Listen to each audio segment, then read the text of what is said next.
Hey guys, this is my third take.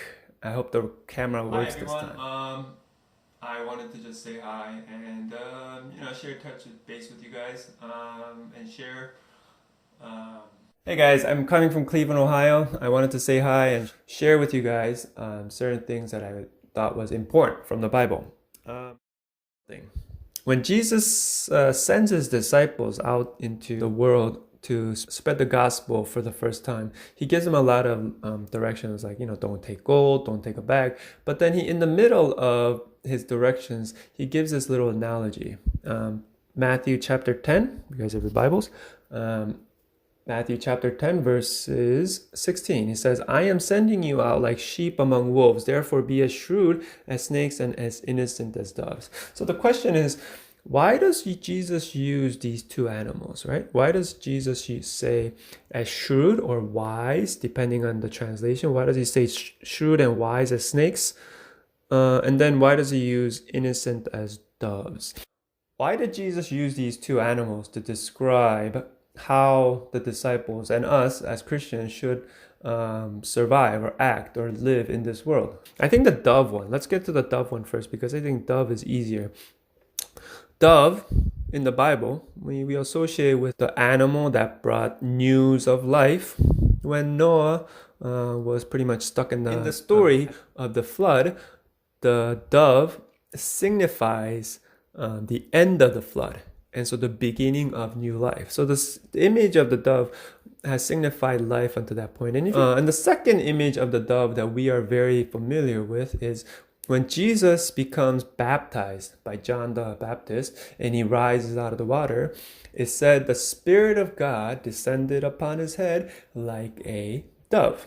So the image of the Spirit of God is signified with a dove. And so the image of the dove, right? When Jesus says, be innocent as doves, it's easy for us to understand too. So it's purity, innocence. So what it means is when Jesus was telling his disciples to go out and be innocent as doves, he was saying, be pure, be innocent. Don't cover yourself up with things. Don't make up great stories. Don't make up stories that, that aren't there. Don't exaggerate. Just tell people what it is, and just be pure with the message. And don't cover yourself up to make yourself look bigger or, less than you are. Just go out there and show the gospel, show the people the gospel message as it is. But why does Jesus use a snake? Right? Why does Jesus say snake? Because if you look at the stories in the Bible, the snake is not so good. First of all, we hear about the snake in what? The creation story. The snake is the animal, or, it may be that the devil took the form of a snake. Either way, the snake is the animal that is depicted in the creation story that tempts Eden into eating the apple and causes sin to enter this world. So the snake is like the worst animal in the Bible, if you think about it in that way.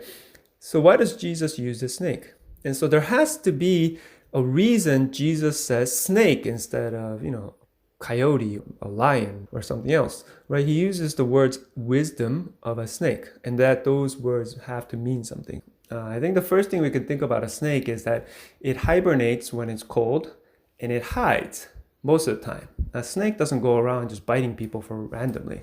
It only strikes bigger animals when it is threatened, and it only strikes smaller animals or animals that it wants to eat when it is ready. A snake will actually wait for days and days at the trail of a mouse before it gets its meal. The wisdom that God gave to the snakes was the wisdom to wait when necessary and strike when necessary.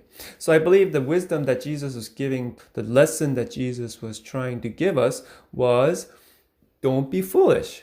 Don't go out of your way to make a name for yourself. Don't go around telling everybody that you love this guy named Jesus and he's like this new guy and he's against everything, so let's everybody end the world. And he was saying, don't do crazy stuff like that.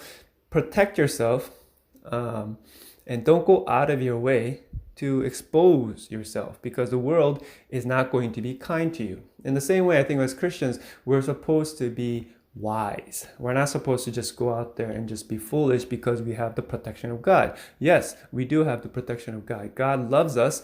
Romans 8:28 says the whole world goes towards the good of those who love God. But we're not supposed to test God. Get it? We're not supposed to go out there and just be like, oh, God protects me, so I'm going to jump off this cliff. Or, God, I have God, so I'm just going to not care about this disease or whatever, things like that. We are supposed to be wise. We're supposed to protect ourselves as much as necessary in this world because this world is evil. And the second thing is we're supposed to be serving. In order to serve, we have to be wise as snakes because we have to be able to fit into all those places. Even Paul, when he was doing ministry, he said he became all things to all people. In other words, he acted differently depending on who he was with. So some people that might be saying, oh, that's lying, or, that's not innocent, or that's not pure, that's not right for a Christian because he's not being honest with everyone. But Paul was saying we need to, in order to become a servant of all people, you have to become different servants. That's what the wisdom of the snake and the Christian lifestyle come together. In order to serve all people, we must be able to conform to their needs. And in order to become servants of all people, we must be able to mold and meld ourselves. And that's what a snake is able to do. Fit into tight little spaces and wait. And as Christians, we must learn how to move in and out of different people's cultures without offending them, without having to, strike at their heel. We must be able to speak to them as human beings and not as subjects. Be able to carry that wisdom. We need to be able to be wise enough to serve everyone. And that's the lesson that Jesus is telling us. In order to live and survive in this world as aliens, we must understand Christians, we are aliens because our home is in another world. Because we belong to God's kingdom, we are citizens of God's kingdom. So we are alien in this world. So when Jesus says, I'm sending you out into this world, first of all, we have to recognize that we are going out into the world as aliens, as witnesses of Jesus, and not just one of them. And so when we go out into the world to do God's work, or even just to live day to day as Christians, we must remember, be wise as snakes. Know when to speak, know when not to speak, and know how to carry yourself, and know how to serve all people. And it takes a lot of work. It takes a lot of studying, and it takes a lot of practice, guys. But that's the life, and that's the service we are called to do. We're called to serve all nations. And the second thing is we are supposed to be pure and innocent with the message that we give. Don't exaggerate. Don't try to exaggerate who you are. There's no need to exaggerate who we are as people.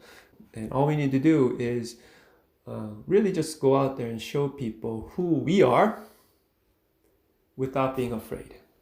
And I think fear is what holds most of us and many of us from being able to truly show the pure and innocent image of God that's within us. So I pray that God will give us strength to overcome that fear, to be able to go out into the world as innocent as doves, carrying the message of God that will really, really change this world, but having the wisdom of a snake to be able to survive in this corrupted world. And I'll see you guys again sometime.